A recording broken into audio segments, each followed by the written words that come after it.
The Carolina Panthers head into the bye week sitting at 3-7, and now feels like the perfect time to go back and grade the offense's performance through 10 games, and we'll do just that right here on Locked On Panthers.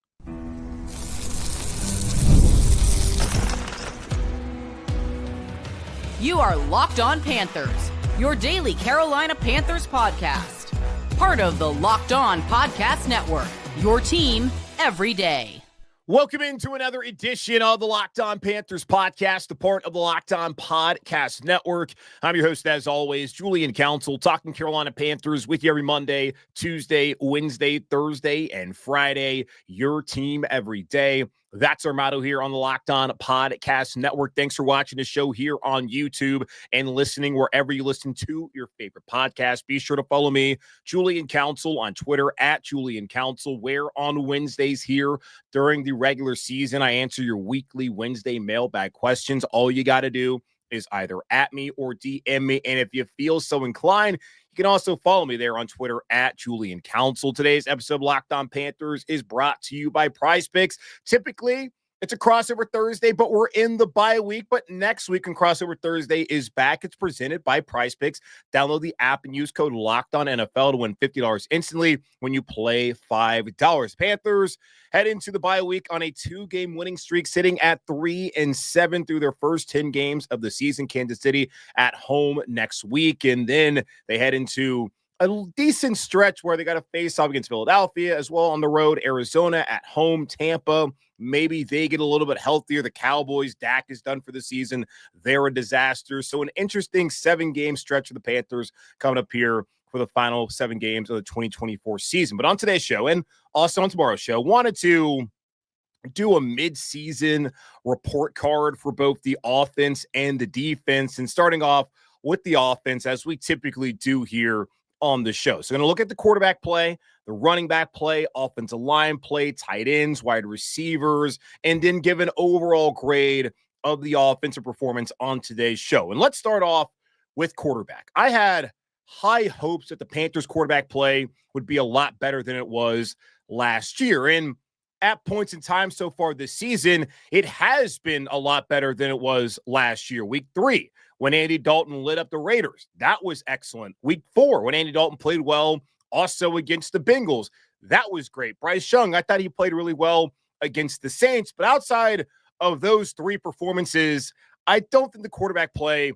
has really been particularly good here in Carolina. I did think that Bryce made a big throw on 3rd and 8 to Xavier Legette in that game on Sunday that really helped them win that game and salt away more of that clock in the overtime win against the Giants. But overall, the passing game really wasn't great and left you wanting a lot more. And that's why Dave Canales came out on Monday talking about the foundation of this offense and this team moving forward, saying that they would like to get better when it comes to the passing game. And I wonder if that will be a key factor in his decision-making throughout the bye week and really next week when he decides whether it's going to be Bryce again against Kansas City or if he goes back to Andy Dalton, who is pretty steadfast, saying he gave them the best chance to win before Andy got in that car accident and sprained his right thumb a couple of weeks ago. But looking at some of the numbers, they tell you that the Panthers quarterback play has been one of the worst in the league. The Panthers have the 26th ranked passing offense. They're 32nd in passer rating, 31st in yards per attempt, 32nd in adjusted yards per attempt. So that's dead last in passer rating and dead last in adjusted yards per attempt. Andy Dalton ranks 28th in the NFL in passing success rate. Bryce Young ranks 33rd in the NFL in passing success rate, only ahead of Deshaun Watson, who was hellacious and is now done for the season there in Cleveland. Looking at QBR, quarterback rating, Andy Dalton is 20th in the NFL. Bryce Young is 32nd in the NFL. PFF ranks Dalton 24th out of 40 qualifying quarterbacks, and they rank Bryce Young 38th out of 40 qualifying quarterbacks. I don't think it's a stretch to say that the Panthers had just gotten average quarterback play, so a C grade, that maybe they have at least one more win. I don't want to say 2. That would feel a little bit of a stretch to say 2 more wins, but at least 1. I look at that Denver game. It's not like, I know the Broncos have a good defense and that Deontay Johnson didn't play and Adam Thielen didn't play, and it was Bryce getting an opportunity with Andy Dalton out because of that thumb injury and Jalen Coker starting and Xavier Legette starting. Mingo is still around.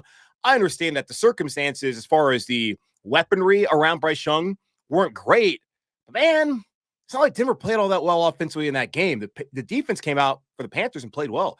Got that takeaway, Shy Tuttle with the punch out, and then they take it down the field, score a touchdown. They get a stop at A'Shawn Robinson sack and complimentary football. Hello, haven't seen you in a long time. Then from there on out, there wasn't a ton in the passing game, and there wasn't really a ton of creativity as we saw a bunch of screens. You look at the game.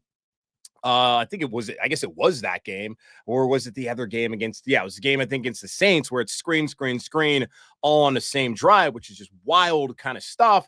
And it makes you wonder, how much does Dave Canales believe in Bryce Young and just believe in what this offense is capable of in some of these certain situations? But the quarterback play has not been good. I don't think you can argue that's been good. Now, the important thing, looking at the final 7 games of the season, if Bryce Young continues to be the quarterback, is that Bryce put together, in my opinion, the best back-to-back performances of his career so far in Carolina. I thought he was really good against the Saints. I thought he was less good, but did not put the ball in harm's way, did not make mistakes, and was decisive and athletic in the pocket in that win against New York on Sunday in Germany.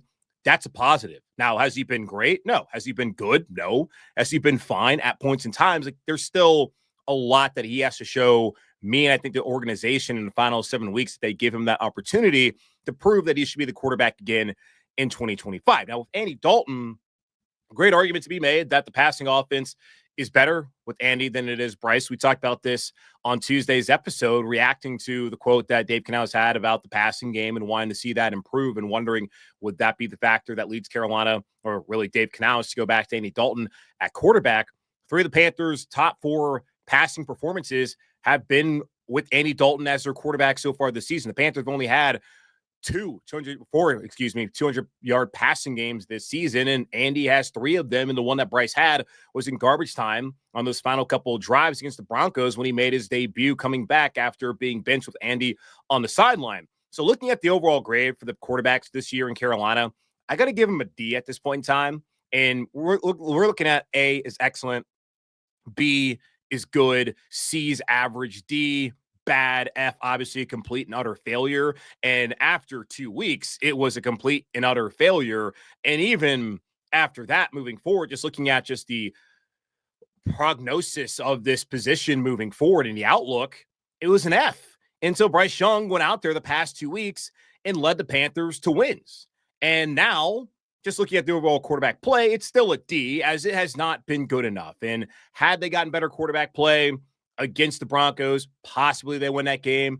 The weapons around them weren't great. I look at the Bengals game. I felt like overall Andy played pretty well. It was just they weren't able to punch it in at the beginning of the drive, and they had to settle for a field goal and score instead of a touchdown with the Mingo dropping that. Not the Mingo got – well, Mingo had a drop, but it was more the Leggett drop in that game that really hurt them.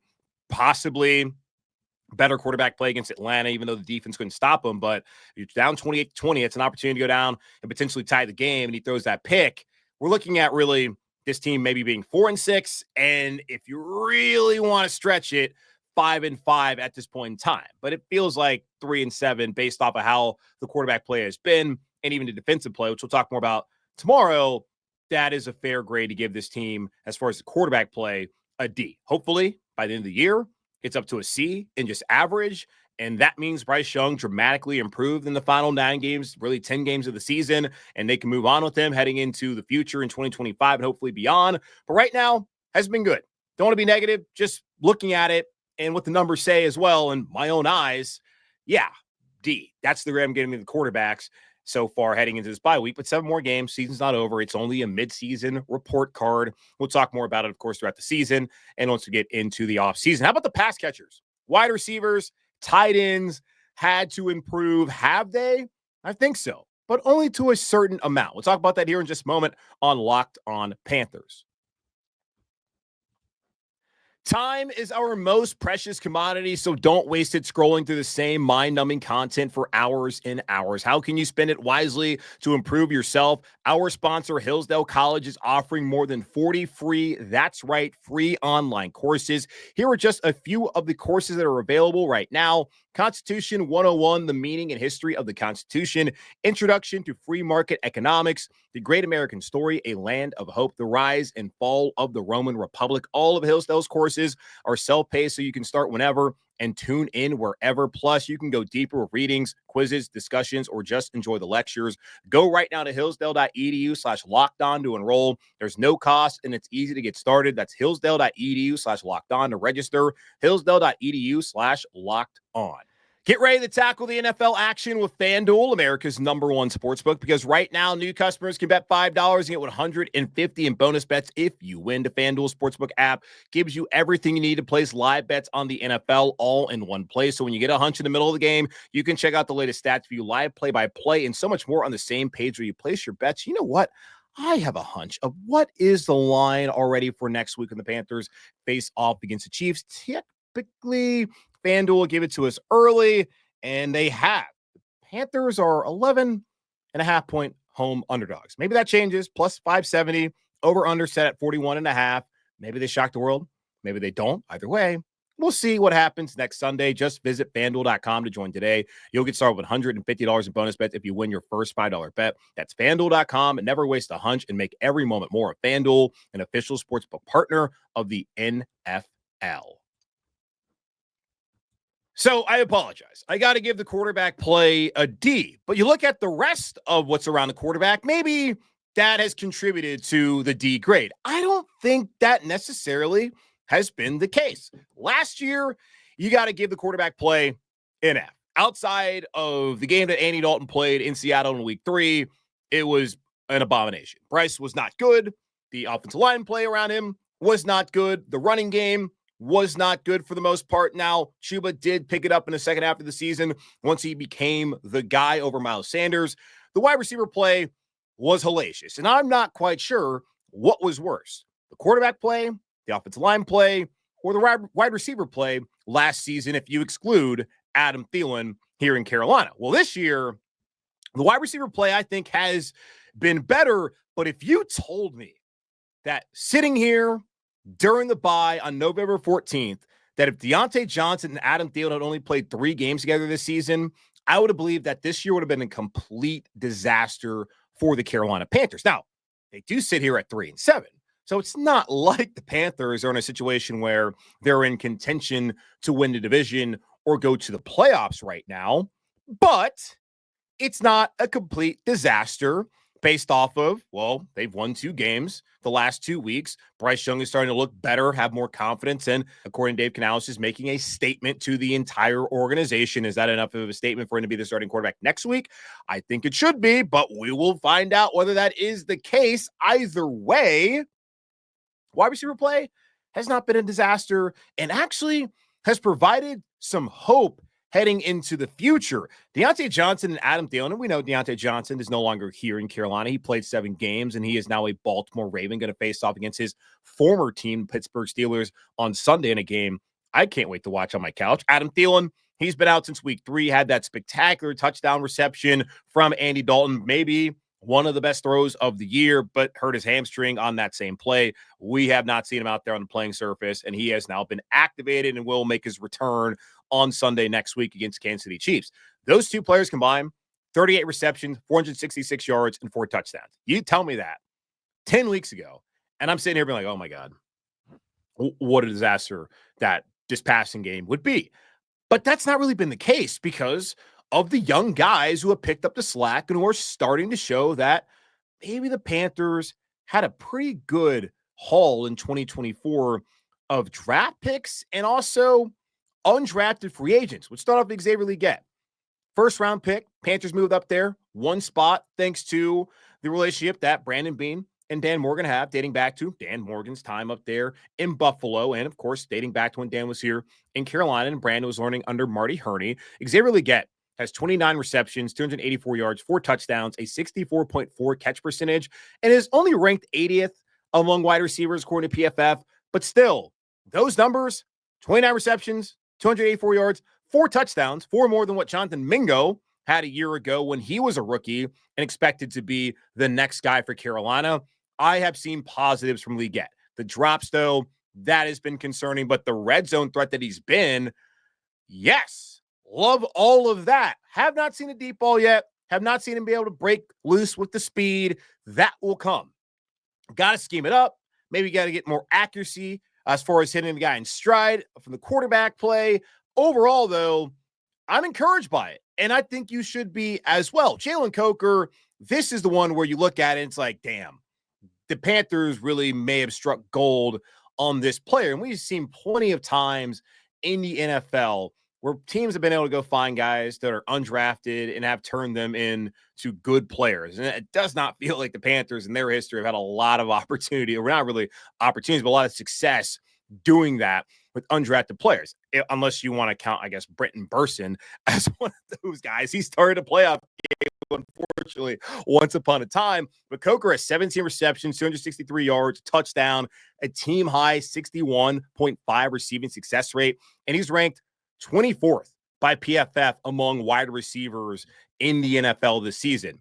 An undrafted free agent who was on the practice squad and now has been elevated and signed to the active roster, according to PFF, has been the 24th best wide receiver in the league this year. Bravo. Well done to identify that player, to get him on the roster. They ran a risk when they decided to release him, but they got him back. He's still here. He's making an impact. And there was a couple times where Bryce missed him, and he had an opportunity where it wasn't a great throw from Bryce, but I felt like maybe you got to make that catch. Either way, Coker, Leggett, those are two guys that you can feel good about. And now is a stat I saw the other day I put out to y'all from our listeners, Stone, who has sent it to me, just looking at the rookie wide receivers and kind of how they performed so far this season. And you look at Leggett and Coker, they're 8th and 9th in receiving yards so far among rookie pass catchers, period, in the NFL. Now, looking at more of the wide receiver play, I think David Moore's been okay for them. He's filled in, I think, decently since Adam Thielen's been out and Deontay Johnson's been gone. Mingo's no longer here. And if you actually look at his PFF ranking, he's 124th out of 125 qualifying wide receivers so far this season. So good for the Panthers to get rid of him. And okay, Dallas, I don't understand. The scout take of it is that, well, he was a second round pick. He has 2 more years left and they liked him going to the draft. But the reality is he can't play. And the Panthers recognized that and they moved on. They got guys now who can play. And if you look at it just at the 2024 draft class among wide receivers, Coker and Leggett are 6th and 9th among them when you look at just the Pro Football Focus rankings of those receivers. Now, not shocking at all that Malik Neighbors, Marvin Harrison Jr., and Brian Thomas Jr., the top 3 wide receivers taken, are the top 3 highest graded rookie wide receivers according to PFF. Now, what I found interesting, Jalen McMillan of the Bucks and Jalen Polk of the Patriots, 2 of the Washington wide receivers, are 129th and 125th respectively out of all the wide receivers in the NFL this season that qualify. And yeah, that's dead last for Polk, and that's 4th to last for Jalen McMillan. 2 guys that I liked coming out of Washington, and we thought that all those Washington receivers would be great, and it's still a chance for them to be good. But it's really interesting to see how they have struggled so far. But Coker, Leggett, got to feel good about those guys. Overall, I'll say the wide receiver placement average this year, I think it will be maybe a touch above average once Adam Thielen comes back. And if he's able to stay healthy and if we continue to see the progression that we've seen so far out of Leggett and Coker. But right now, I'm going to give them a C. Tight ends. We know tight end play has not been great here in Carolina since Greg Olsen started to have the foot injuries and then departed to go to Seattle for his final year back in 2020. And the hope was that once the Panthers went out there and drafted Jatavion Sanders, that he would finally be the guy to fill in and to replace Greg Olsen. And I think he is well on his way to being that. The one thing, though, I was really concerned about was, would it be too early for him? The consensus coming out of the draft was he's not a great pass blocker or run blocker, and he's a good receiver, but it's going to take him some time at a position that takes a little bit to develop and really produce in the NFL. And when you look at Tommy Tremble, he's only played 5 games so far this season. He's dealt with a back injury. He had the hamstring as well. He's had 9 receptions for 72 yards. Ian Thomas, he's only played in 5 games. He's also had the calf injury that's held him back. He has 3 receptions for, oh my God, 7 yards so far this season, which is just hilariously bad. You didn't expect much out of those guys in the pass game, but the hope was that JT Sanders could show you something. He was thrown into the fire. He's had Tommy and Ian and Jordan Matthews to help him out, and he's really impressed lately, all 26 receptions, 253 yards, a touchdown, an 81.5 catch percentage so far this season. I like what I see out of JT Sanders. Now, looking at PFF, he ranks 54th out of 71 qualifying tight ends. Tommy Tremble is 66, and again, he's barely played. The one thing I found very interesting was Hayden Hurst, who was here in Carolina last year, dead last, 71st. So the Panthers have already upgraded from the guy they brought in last year out of free agency by drafting JT Sanders in the 4th round out of Texas. Overall, though, got to still give them a D+. This is not a good unit. It's positive, though, that JT Sanders is showing the growth and the strengths that led the Panthers and the rest of the NFL to look at him and think that that can be a guy who can really help in the future. And he, along with Coker and Leggett, are putting together a trio who can help out whoever ends up being the quarterback and who fans can really be excited about moving forward for the final 7 games of this year. And the next 4 or 5 will be more than that years in Carolina. So if combining the tight ends with the receivers, probably would have to give it like a C- grade. Well, looking just at the tight ends by themselves, great to see what JT's doing. Everything else, though, still not great. Still one of the lesser tight end units in the NFL, but it looks like they finally have their answer. Got to give them D+. Don't feel good about it as far as I hate to do that, but that's what I see right now, even though there is a bright spot in JT Sanders. Offensive line and running backs. Those have probably been the bright spots for the Panthers this season. And what's the overall grade for the offense after 10 games heading here into the bye week? I'll tell you right now, or in a moment, on Locked On Panthers. You can now win up to 100 times your money on PrizePicks as little as 4 correct picks. PrizePicks is the best way to get action on sports in over 30 states, including California, Florida, Georgia, Texas, and North Carolina. And I'm sorry, South Carolina, it's not available to you just yet. Sign up today and get $50 instantly when you play $5. You don't even need to win to receive the $50 bonus. It's guaranteed. PrizePicks is the best way to win real money this football season. Which players are going off? Which ones aren't? Make your picks in less than 60 seconds and turn your sports opinions to real money all season long on PrizePicks. Download the app today and use code LOCKEDONNFL to get $50 instantly after you play your first $5 lineup. That's code LOCKEDONNFL to get $50 instantly after you play your first $5 lineup. PrizePicks, run your game. All right, so we talked about the quarterback play. Don't think it has been up to par so far. Give them a D grade. Wide receiver play without Deontay Johnson and Adam Thielen playing the bulk of the season. Still give them a C because Xavier Leggett has shown some promise and is developing. Jalen Coker as well. Tight end play, still not the best unit in the NFL, but let's forget about Tommy Tremble and Ian Thomas and just look at JT Sanders and what he is doing, finally replacing Greg Olsen. I'm going to still knock on wood because I feel like it's happening, but I don't want to jinx it. Love the guy. Really a great personality, too. Really fun to talk to. But let's move on to the rest of the offense. Looking at the offensive line and running backs, feel like you kind of got to combine those. Maybe offensive line could have been combined with quarterback. But looking at the O-line and running backs, and these have been the bright spots so far this season. Austin Corbett is out for the season after only playing 5 games. Taylor Moton had his Ironman streak broken, and he missed 2 games. Ike Ekwonu has missed the last 2 games. Damian Lewis even missed a game.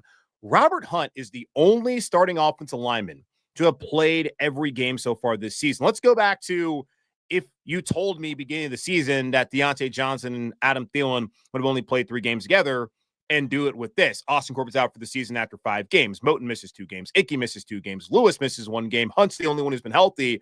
I actually would have sat here and said, I think they're going to be fine. And I said this a lot throughout the offseason.